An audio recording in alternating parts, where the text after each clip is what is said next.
So guys, this is a true story. I'm going to tell it to you quickly in a nutshell. So I work as a care aide, right? As one of my jobs. And I had this client that I used to have to go to the client's personal home to take care of the client. One day when I went there, I observed that the client's family member had corona. This family member did not tell me nor my agency so that I could protect myself as a care aide with a proper PPE. Because you can't just wear your social mask. So you have to wear a mask and shield and everything. You understand what I'm saying? So boom, me go say to one Jamaican girl now who work the case with me too. Right? You know, just I look out for my fellow country person. You know, say, even though I'm so concerned about the girl because the girl have young ones and stuff like that at home. You know, so the girl go back and tell the family everything when I said to her, the people them start to treat me bad and start to treat me different. Oh, Jamaican people stay so. When the dirty and fight against body, the Haitians them work together over here. The Spanish them work together. Only dirty Jamaicans cut each other throat, and it always backfire and always set up to no good and no keep on and do it. Enough people don't talk about these things. May I tell you the truth, man? Only Jamaican are the most disgusting set when they come on abroad. When they come on to a restaurant or this type of work. Jamaicans have been disrespecting Black Americans now since Hurricane Melissa, when this hurricane has ravaged and devastated Jamaica. And my heart goes out to Jamaicans on the ground because me being an FBA, I know that all Jamaicans don't feel this way or talk this way about Black Americans. I am an FBA that lives in Philadelphia on the East Coast, and I know a lot of thorough, decent Jamaicans. But you have Jamaicans online that's caught up in this internet stuff, and they're saying some very disparaging things about foundational Black Americans with no merit. Now, we saw that the woman that was online that day talking her stuff, that she was from Bermuda. She was not a Black American, but they didn't care. They still doubled and tripled down. So in the beginning of this video, this was a Jamaican woman going in on Jamaicans talking about how they don't stick together. They're vile and vicious towards each other. But there was a brother that was online also telling foundational Black Americans to do this. Keep your money. Don't go support them. Do not support them. Keep your money, save it, start your own business. When they come here and open businesses, you don't have to beg them for jobs. Create your own jobs and hire your own people. Black Americans need to start doing what other nation of people are doing. Because when they come here, they hire their own people. They support their own people. Black Americans, we support everybody. We just open arms to everybody. Black Americans put a lot of immigrants on, made them rich, made them famous, and now those same immigrants are giving you their butt to kiss. So when are Black Americans going to learn to stop supporting them? Now, this brother is basically saying, like, listen, we show love, we show support. We put a lot of groups on. We've done the work. As Black Americans, we fought and cared and loved everybody, right? We created the space for you guys to come here and be successful. Now, a video that I've shown, and there was FBAs down there helping. There was FBAs down there that care. Listen, FBA is a lineage. My lineage is foundational Black American. But that don't mean that I don't appreciate and love other groups in the diaspora. I love Jamaica. I think Jamaica's history is very pertinent and important to our diasporic history. Haitian, Black Americans, our FBA culture, our rebellions, our resiliency is very important. All of those different groups. The problem is other groups keep saying we don't have no culture, or we're lazy, or with this. They have a lot of disrespect towards us, and that's what we're pushing back against. They had no business. It has nothing to do with us loving Jamaica or Haiti or these other groups. It's the disrespect that a lot of you guys come with, right? How come you guys wasn't showing this video? Hold on. I appreciate you, sir. Respect, respect. Yes, where are you from? Indiana. Pittsburgh, PA. Pittsburgh. New Jersey. New Jersey. Where are you from? Philadelphia. Philadelphia. Oh, Jersey. Where are you from? No. All right, where are you from? Florida. So now, Jamaicans that actually lives in the States with us, especially in the East Coast corridor where I come from, Philadelphia, Newark, Baltimore, Washington, D.C., New York City, Boston, you know, they've been pushing back on a lot of their Jamaicans, right? And they're saying like, whoa, slow down, man. Like when you come here, you can't come here with that disrespect. You can't come here with that disrespect. You need to come here and learn FBA culture and the FBA story. Because the FBA story is directly tied to you being in America. It's directly tied to you. So don't come here while I'm living here and show disrespect, right? Because I'm going to say something, right? It's funny how y'all can say that we lazy, we this, but when a lot of Jamaicans came here and the Spangler posse, the Shower posse, and all these different groups came here, and they was unaliving FBA Americans, running drugs all through our communities, tearing our communities up. Then y'all don't talk about that all throughout the East Coast, right? During the 80s, I'm talking about ravishing our communities, destroying them. Right? You had hard-working, decent Jamaicans here, but then you had the other groups that came here, right? We still love y'all. We don't go around disrespecting Jamaicans, but y'all have to answer for that as well. Y'all ran all kinds of drugs through our community, got women pregnant, unalive people, and then moved to the next state because you didn't care. All you cared about was your people back home. So now there's a Jamaican that's calling that out and talking to them, and he's saying this. And this is from all my Caribbean people. When you come to America, take that book up and learn their history, because Black Americans are not going to tolerate some of our attitudes. And some of us are going to be like, oh, we don't want to learn Black American history, bro. I tell you right now, if you don't know Black American history, you're going to be messed up by the system. You have to know the laws, you have to know wrong from right, especially when it comes to the police. You have to know so much things. Too much for learn. Well, when I get yourself in trouble, make sure, say, what do you want to know? Because I have a lot of Jamaicans who come here and talk about, oh, racism isn't a thing, colorism isn't a thing, sexism isn't a thing. Trust me, Jamaica is full of sexism. It's full of colorism. Why do so much people bleach their skin? Some of them do it for the trend, and some of them do it because they hate their skin complexion. So don't talk about y'all come to America and learn about the system or learn about Black American history. You have to learn about it, bro. Because you're going to say things that are ignorant. The same my first move here when I was 13, I never really believed in too much things. But it's a good thing I went to school because I learned so much things. I learned so much things during school time. And when I left school, I also did my own research because, yo, bro, there's so much things that was done for us as Black people. Because Black is Black. We want to use those nationalities all we want. We want to use all those old terminology all we want. At the end of the day, Black is Black. Like, seriously. Now, that's the brother calling out Jamaicans for their foolishness. They're saying, it's not me or other FBAs. I just showed you two Jamaicans calling out their own people for their own shortcomings and things like that. And listen, for y'all that's talking trash, what about all the unalive FBA Americans that those Jamaicans, those yardies, when they came here and left in their wake and moved to different states, come to Philadelphia, all the people that they unalived? These were Jamaicans. You don't see us making a bunch of videos going at all Jamaicans because of what the Shower Posse did in Philadelphia, what the Spangler Posse did in Philadelphia, and Little Uzi, and all those people when they came here throughout the 80s and early 90s with all of their foolishness, all the kilos of cocaine that they put on our streets, right, while sending that money back home to their families. You don't see us you ain't never see me make a video complaining about that, right? But y'all want to disrespect us every chance you get, right? But let's look at what Donnie on Time was saying about some of the things that go on in Jamaica too, right? To actually add on to what these other Jamaicans are saying. You have the bleach walkers, the Jamaicans in the U.S. talking about, oh, Black Americans are ungrateful and disrespectful. Well, those Black Americans that gave their time to clean up Jamaica did more for Jamaica than these Jamaicans that's in the U.S., than these Jamaicans that's in Canada, because they're not planning on flying home no time soon, even when it's safe to fly back. They're not going to contribute to none of the cleanup. But yet, they're on here yapping, especially the bleach walk. Jamaicans aren't only being pushed off their beaches, they're being pushed out of their markets, like literally. Have y'all seen how the Chinese and the Indians treat Jamaicans in Jamaica? The melanated Jamaicans. Check this out.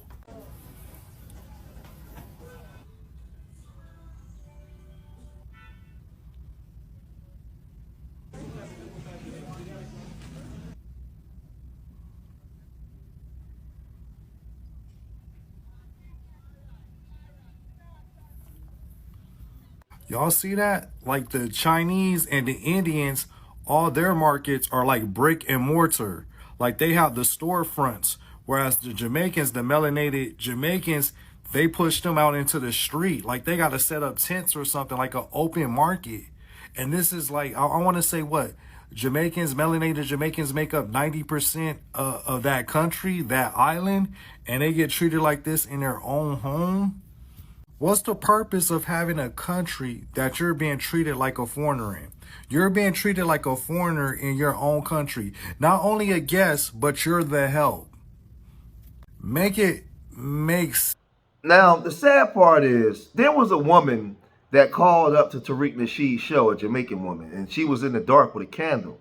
And I don't know if she was trolling or if she was being truthful, but she was asking for donations and help for the people that are hurting down there in Jamaica.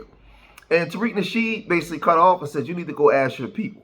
And I ride with Tariq with that. I understand, I agree. The problem is, you know, for a long time, I was a Pan-African.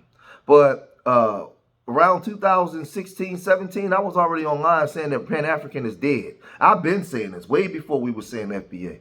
Pan-Africanism is dead, right? We need to revamp Pan-Africanism for what it is because we're the only ones practicing it. I've been saying that, right? I've been trained and reared up since I was a child to love black people globally.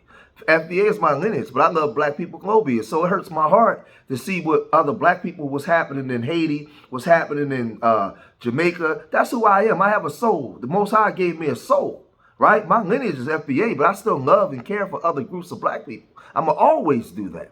So to see what they're going through is hurtful. But to hear these Jamaicans come on here and talk that stuff to black Americans is also hurtful. That's crazy. Right? Let's look at what this woman said. Okay, not everyone is safe, but I am okay as it regards to like safety and that kind of stuff. Don't mind what I'm wearing right now. I was just trying to entertain to see what I can raise, but it's not going well so far. So I was trying to like add a few persons and ask if there is anyone that can donate to our PayPal so we can get some assistance. As you can see, there is no light. I'm currently using a candle. And there's no water. It's kind of really hard out here. But okay, thank you. You got to go to some of the Jamaican spaces. Disrespect, no disrespect. Yeah, this ain't really the platform for that. Yeah, I don't think you're gonna get a lot of support because we got an issue over here with a lot of Jamaicans who've been over here crapping on us. So yeah, no disrespect. No disrespect, but yeah, a lot of Jamaicans have been crapping on black Americans over this hurricane thing. So yeah, you need to go to some of them spaces and holler at them. You need to holler at some of them. Because yeah, they done told us to stay out Jamaica, stay out Jamaican business. That's what they told us, and that's what we're going to do. We're going to respect their wishes. They told us, get out of Jamaica, get out of Jamaican business, Yankee. You Yankee black Americans, you are entitled. You need to get away, go home, stay out of Jamaican business. All right, all right. Well, they told us to stay out of Jamaican business, so we're just going to respect the wishes. No disrespect, ma'am. Yep. They were telling us don't come over there. We're too entitled. Oh, okay. All right. Okay. Cool. All right, yeah. So you're going to have to go to their lives, go there, and you ask them, ask those Jamaicans, where they at? All these Jamaicans that sit over here talking greasy, well, y'all need to be donating to your people. Now, Tariq Nasheed basically cut her off and told her, you got to go ask your own people because your people been showing disrespect. Your people been showing disrespect towards us, and I don't blame them.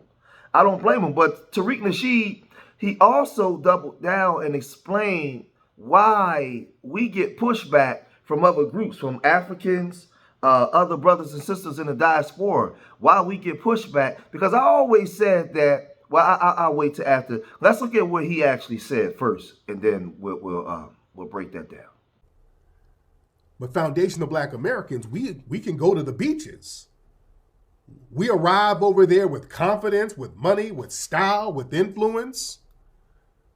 We didn't have to bow down to no European powers either. We didn't have to sign no deals. So that triggers a lot of feelings of inadequacy and a lot of economic jealousy. So then it's easier for them to mask those feelings with rudeness and passive aggression. You know? This is why they always hollering about, we go down there entitled, oh, you're arrogant. Yeah, we walk into these spaces and we got confidence, we do direct communication, and we have high standards. So they interpret that as arrogance. Now, when white people go over there, they don't have to ask twice for nothing. That scene is just normal or professional. See, because in that colonial mindset, in that society, they're taught that white people have the right to demand excellence and good service. But black people should be passive and grateful. So when foundational black Americans show up, wanting things to be done right after we spend our money, or entitled arrogance. No, that's not entitlement or arrogance. We just want what we paid for. And we don't even ask for much. Just we want a clean room. When we go there, we want good service, clean room. We're giving you all this damn money. Give us some good service. Bumbleclaw, entitled, arrogant. Huh? Come on. Let's be real. So that resentment that they have, that already existed, ladies and gentlemen. They didn't just conjure that up recently. You understand? See, we represent what a lot of them feel denied. They feel like we have dignity without permission. Let me say this, because I always said that being in America enslaved, we know that what went on in Jamaica and Haiti and the Caribbean was harsh. Those sugar plantations was no joke. But from a psychological positioning, being in America and being enslaved was worse psychologically, not a physical. So that's not, because I know y'all slow in the brain, and your brain, a lot of y'all are not intelligent. So I'm not saying from a physical perspective, from a psychological perspective, because other groups all in Jamaica, Haiti, Dominican Republic, Puerto Rico, Trinidad, and all these different places, they look at us as entitled. You are entitled. They look at us as, well, you have a house, a car. You live in America, because America is this great big utopia that if I go there, I'll be free and I'll have economic freedom. So they don't know our history and our story, how we had to fight to be human, right? We had to fight to be humanized. We had to, everything that we have here is a struggle, and it's still a struggle. So they're comparing their situations to ours, and then that makes us the enemy to them in a lot of sense, and jealousy, because you have everything and you're still complaining. So they'll come here where we fought, unionized and fought to get proper wages on the job. They'll come here and roll everything back, because they'll work for $10 an hour where we fought to get $40 an hour. Everything that we fight for, they'll be diametrically opposed, because they're looking at us instead of saying, hey, that could be a mark of strength to develop our countries, the resiliency that FBA Americans had. They look at us as entitled. You're entitled. Look at what the W man is giving you, and you still complaining. Look, you're lazy. You don't want to do this, right? Because they failed to build up their countries, right? They want to come here and latch on to the W man stuff and ingratiate themselves to him while putting us down. Right? This is where the entitlement stuff come from. Because if they understood our story and what we had to fight for, they would never call us entitled. They would be grateful that they're in America because we cared enough about them. We open up our arms to Marcus Garvey. We open up our arms to Malcolm X. We open up our arms to Stokely Carmichael. We saw all y'all's brothers and sisters in arms and come on with us. But you call us entitled? We have a whole history of loving y'all. That's crazy. Because you're looking at your conditions in your country and comparing it to us with a house and a car, but most Americans are in debt. It's all a smokescreen. People don't have money like that. It's all the image that America portrays for you to come here to consume goods. That's all it is. I'm going to say it again. America produces an image around the world for you to come here and be part of the economy to consume goods to make the elites richer. That's all it is. That's all it is. But y'all gotta let me know what y'all think about this, man. If you made it this far in the video, hit that like button. Subscribe to Street Media TV. Leave your comments in the comment section. Remember, I love y'all. Till the next time. Peace.